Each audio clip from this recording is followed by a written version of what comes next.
And welcome to another fun-filled episode of that 401k podcast. Ari Rosenbaum here with Dan Ventori. Dan, how are you? I am doing great, sir. How are you? Can't complain. I could, but nobody would listen. No one would listen. That's right. No. So we're still in the summer, but we're still plotting our events. Cleveland, September 20th. Progressive Field, October 11th, which is going to be Foxborough, Gillette Stadium. November the 8th, MetLife Stadium. December, we're going to be December 13th at AT&T Stadium in Arlington, Texas. And, of course, that 401k National Conference, Walt Disney World, March 10th to the 11th, 2020. Alaris is going to be a sponsor of the event. FBS Trust is going to be a sponsor of the event. Kravitz, you'll be there. I'll be there. Our friends the Retireaholics will be there to record an episode. Because I can't say film or tape because there's no film or tape anymore. I always keep on messing that one up. So they will record an episode digitally. And a buddy of mine, Ron Nearing, who is a former Ted Cruz spokesperson and a MSNBC political commentator, will be presenting. He'll be speaking probably about the political climate, 2020, that sort of thing. So it should be interesting of what's going on. And yeah, that's a big announcement. Well, if you Google Ron Nearing, you'll see who he is. He was Ted Cruz's spokesperson in 2016, and then in the Senate race, he did handle the re-election campaign in 2018.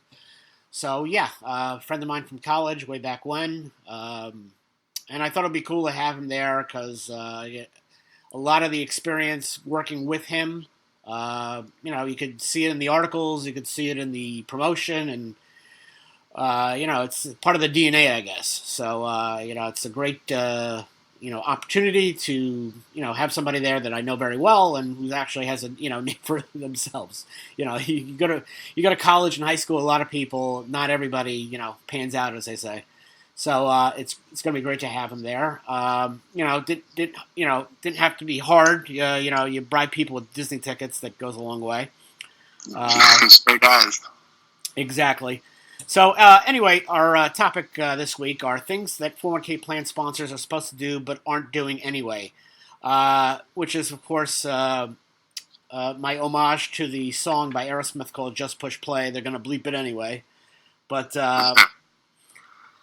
anyway, there are a lot of things that, plan sponsors are supposed to do, but they really don't do. Listen, you're supposed to drink 8 cups of water a day. You're supposed to eat lots of fruits and vegetables. You're supposed to floss your teeth. Nobody really does these things. But when it comes to plan sponsors, there's a lot of things that they're supposed to do, and they really don't do it anyway. And we're going to go through a list and, some tips and experiences that we've had in the past. Number one on my list, because I'm going through it right now, I just got an email about it, IRS audit, about keeping good records and how plan sponsors need to keep good records, especially when they go from TPA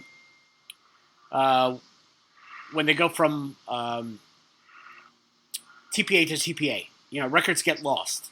And right now I have a client that had moved to a TPA in 16, but we got an audit from, that's been going on and on for like the last few years. And they discovered on the audit problems with the plan document, problems with eligibility, problems with, loans and all that stuff. And one of the biggest reasons for it is because the plan sponsor just really didn't keep good records. So, the IRS always has this thing that if they don't have it, if the plan sponsor didn't have it, then they didn't do it. And that's a huge problem. But, that's part of the things that plan sponsors are supposed to do, and of course they don't do it. And, we see it with plan documents are missing. We've seen that. And, these are documents and records that they have to keep. Plan documents can never throw away. You always need to have it. I remember working for a union law firm, and I had to work on the history of the plan and fix problems that were in the original 1976 ERISA plan document.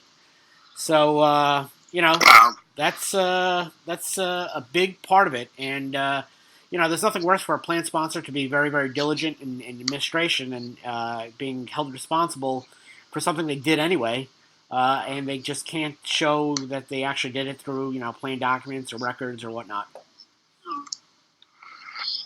Yeah, yeah, absolutely. I mean,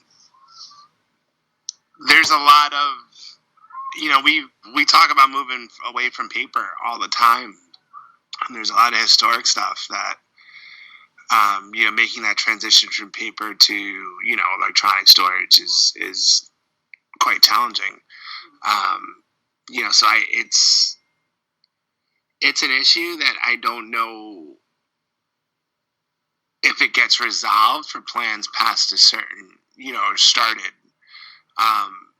in a different era, in the non-electronic era. A lot of that stuff, I mean, and that's one of the challenges, I think, or one of the negative aspects of being somewhat itinerant in terms of the providers you use, right?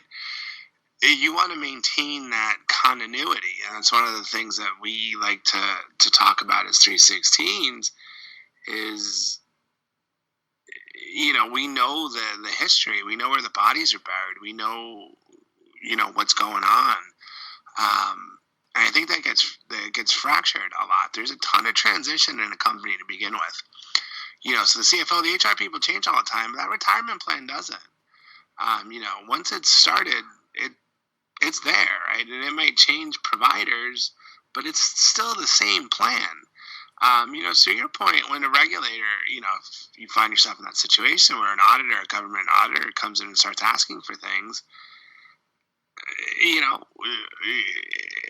you've changed, providers 3 or 4 times, where is that stuff? Who's keeping track of it? Right. Well, yeah, exactly. We have a defaulted loan situation. So, the IRS agent says, where are the 1099s? The 1099s were done. Just because we don't have it, the agent assumes that it wasn't done. Yep. Yeah. And there's a cost to that, right? There's a cost. There's inevitably going to be a cost to not having the documentation you need. Yeah, you can be penalized for something that you actually did in the first place. Yeah. Yeah. So, plan documents, always keep copies of it, plan amendments. There are times when your plan's being reviewed and they will ask for the TR-86 plan document from 89. The OBRA amendments that were done for a change of law in 93 that were done in, I think, 95, 96 is before my time. That sort of thing. And if you don't have good records, you could have a major problem with the plan. Next on the list is a plan review. And I always joke, one of my favorite scenes in the movie Austin Powers is when Dr. Evil decides he wants to kill off Miss Kensington and Austin Powers, and he basically says, making jokes of the Bond movie, you know what, I'm not going to watch, I'm going to plan this elaborate death and, assume that it all went to plan. And, of course, in all the Bond movies and in Austin Powers, it never goes to plan. And most plan sponsors assume that everything going with the plan is okay because their plan provider probably either tells them that or they just assume. There are problems when, that there are problems caused by these plan providers. Asking your plan provider if their plan, if your plan is doing well is like asking a Yankee fan about the chances of the Red Sox come playoff time. They're not going to give you an honest opinion. So, plan providers really don't have an incentive to tell you if the plan has problems. So that's why I always believe that you need a plan review. Review all aspects of the plan document, plan administration, the fiduciary process. Make sure the plan is doing well. I've offered this retirement plan tune-up for $750. I think within the last 10 years, I've probably done, less than a dozen. Because the fact of the matter is that, plan sponsors, as we always see, are reactive. They are not proactive. They will only call and want things when they are broken, not when they don't know it's broken or don't know that there's a problem that will break. So that's really the big problem, one of the biggest problems that, plan sponsors really have that fiduciary duty to do. Review their plan providers and, review the administration of plans and make sure everything's still up to snuff. Agreed. Yeah. Next on our list, we talk about it always: purchasing fiduciary liability insurance. I find it to be very, very inexpensive. It's a great option. Of course, there's a misnomer between fiduciary liability insurance and an ERISA bond. ERISA bond is supposed to protect the plan assets from theft by a fiduciary. That does not protect plan sponsors and plan fiduciaries in case of litigation. And fiduciary liability insurance goes a long way. I talk about a union client many years ago was sued in a very major class action lawsuit. Case was thrown out. They had $1 million legal fees. And fiduciary liability insurance kicked in, and they were only on the hook for the $100,000 deductible. I know with smaller plans, there tends to be Paul Smith, our buddy, who our insurance buddy, who will be speaking in Foxborough, and he spoke at Wrigley. He told me that for a lot of these smaller plans, there may not even be a deductible, and litigation is really, really expensive, and fiduciary liability insurance is not.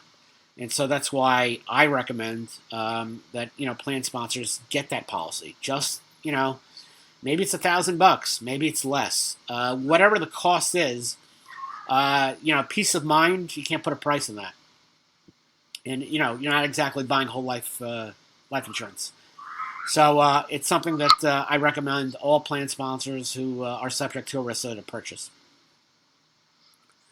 Yeah, absolutely. And that's one of the things that we were going to include in, another shameless plug here, but in that HR association, we would strongly advise folks that are coming on to have some fiduciary liability insurance in place just to cover, some of the upfront things, right? I mean, most of the liability is going to be outsourced, but I think, it's safe to say that everyone gets called to court that first day, and then the folks that are really liable stay behind, but there's always a cost to at least that upfront part. Oh, exactly. And next on our list, this always drives me nuts because the plan sponsors and some plan providers will ask it, but providing required notices. Notices that are required. So participants and former employees, if they're legally entitled to get the notices, they need to have it. Whether it's a new summary plan description, an SAR, safe harbor notice, the plan sponsor needs to provide it to the plan participants. No ifs, ands, or buts. I know that it's hard to distribute notices, especially everybody wants to do everything electronically, and the Department of Labor really hasn't allowed what I think is a better format for e-disclosure. That's going to be a problem. If you don't hand out a safe harbor notice, it's possibly IRS says you don't have a safe harbor contribution. You don't need that kind of headache and liability, and it's be surprising that there are a lot of plan sponsors who just don't hand out those required notices, and that's a major problem. Yeah, it's definitely something that they ask for. I've always wondered what the best way to, document that is. I think electronically is certainly a good way to document that those notices were distributed. But, then where does that go? Who's keeping track of all that stuff? Right? And aside from showing an auditor that, the form was produced, how do you substantiate that you in fact distributed it? Exactly. And it's not something you want to get in trouble with. That's the problem. Also, but I mean, from my perspective as a 316, we have to do this all the time, and we're big proponents of getting notices out, hard copy, because inevitably I think there's a better chance of folks reading them. But what would you think is the best way? I mean, if you were advising a client, what's the best way to shore that up so that doesn't come back to, bite you in the butt? Listen, you have to give out those notices and keep a record of how addresses and all that kind of stuff. You just don't want the trouble of a Department of Labor audit and being told that you didn't do what you were supposed to do. That's a huge problem. So next on our list, reviewing fees. That's a problem because most plan sponsors take those fee disclosure forms and just chuck it in the garbage, or they put it in the back of the drawer. They never bother to, benchmark these fees, shop the plan around, use the 401k averages book, whatever it may be. They just don't, do their job. And that's a huge problem because, in the old days, we used to have the excuse, our plan providers aren't giving us the information. Plan sponsors are, have no more excuse because the fact of the matter is that, the information's out there and they have to determine whether the fees being charged by the plan administrator or the advisor is reasonable or not. So, plan sponsors are supposed to review their fees, annually, every couple of years, depending on the size of the plan. And I want to say a majority of the plans don't do that. I don't know if that's the case, but that's my feeling about it. Because I think a lot of these smaller plans, they have that assumption that everything's fine and they don't have to do anything, and that's the huge problem. Agreed. And last but not least, this always, I always joke about it, but forfeitures, allocating forfeitures. The only plan sponsors I've run into where it feels like they're building a war chest because they're not reallocating their forfeitures per the plan document. All of a sudden, like they have like a treasure trove over there. And the problem is your plan document's pretty specific as to what you do with forfeitures. It's got to be an annual thing. You got to reallocate or reduce employer contributions per the plan document, or pay plan expenses. Whatever the plan document says, it's got to be done annually. And you have a problem if you're keeping a war chest over there because let's say you're reallocating. The plan document says you got to reallocate. Well, a couple years have passed, and the employee who was supposed to get that portion of the forfeitures didn't. I mean, what happens? So you have a glaring problem, compliance-wise, if you're just holding the forfeitures as some sort of escrow account. Yeah, wasn't there? Didn't the IRS opine on that recently? And recently, I mean, a few years ago. Well, now you could use forfeitures for safe harbor contributions, but yeah, I mean, they have opined, the need to, go by the plan document and make sure that you do what the plan document says. You don't do what the plan document says, you got a problem. Well, that's pretty universal. That's good advice there, Ari. It is, but you'll be surprised. All of a sudden you got this huge war chest, and that's not what it's not some CIA slush fund, that's just sitting there. But you'll be surprised how many plan sponsors do that. So, it is what it is. So that's it for this week's episode. We got a short episode this week, but. We hope there was enough chock full of good ideas out there. And we'll be back next week with another topic, obviously. And that's it. So until next week. All right, guys. Off. Have a great weekend, and we'll talk to y'all soon. Take care. Bye.